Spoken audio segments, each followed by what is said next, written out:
destination Vaucluse avec les guides de Provence. On va se régaler tout au long de cet été. On va aller à la découverte de notre patrimoine et ce matin, nous allons faire un tour du côté de Crillon-le-Brave. Le tout avec Élodie Burger, guide conférencière Provence authentique. Élodie, bonjour, bienvenue. Bonjour, merci Jeff. Crillon-le-Brave, son promontoire rocheux. Nous sommes, vous allez me confirmer Élodie, à la limite entre les territoires des Vaucons et des Cavards. Exactement. On parle des temps anciens, là où on était encore, on vivait encore dans de petits oppidums. Et puis, en effet, Crillon est un petit bourg perché. Deux mots très rapidement sur le capitaine Crillon avec sa statue qui est au village.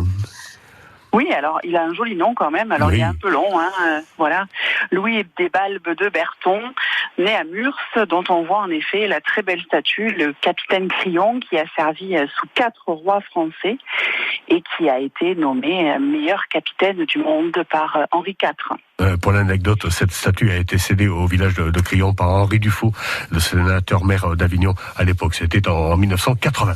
À découvrir du côté de Crillon plein de choses, notamment son église, une église primitive qui était le prieuré monacal bénédictin d'origine romane.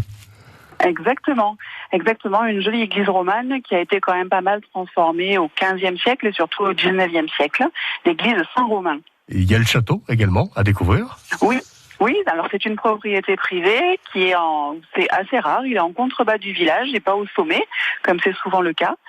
Et donc il a été extrêmement bien restauré. C'était la propriété d'une grande famille provençale au XIVe siècle, la famille d'Astouot.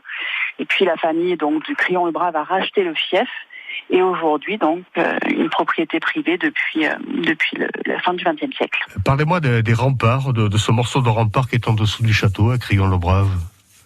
Alors on a une petite ceinture qui est encore visible, oui. donc du XIVe siècle, XIIIe, XIVe. C'est la grande période, le XIVe, où on fait les remparts sur tout notre territoire dans le comtat venessin.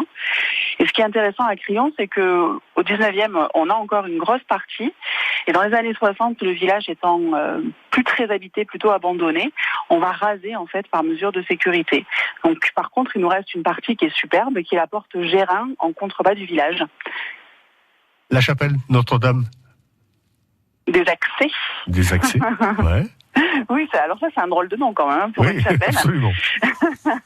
C'est vraiment une modification. Initialement, c'était la chapelle Notre-Dame des Accès parce que donc c'est une chapelle qui est bâtie après la grande peste de 1720 et donc ça rappelle les bubons de la peste. D'accord. Et puis petit à petit les noms changent et donc aujourd'hui c'est Notre-Dame des Accès. Au centre du village, juste avant de se quitter, est-ce qu'il y a des choses à voir? Dites-moi, Élodie. Alors, on a la mairie qui auparavant était l'école.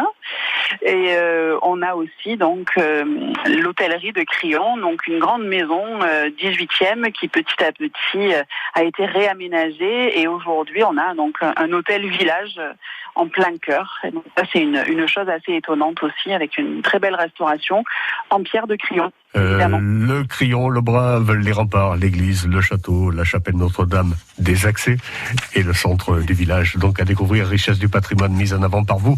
Ce matin, Élodie Burger, vous êtes guide conférencière à Provence authentique. Crillon-le-Brave, une belle idée de sortie. Mille merci, Élodie, d'avoir été avec nous. Avec plaisir, merci Jeff. À très bientôt. Merci, au revoir.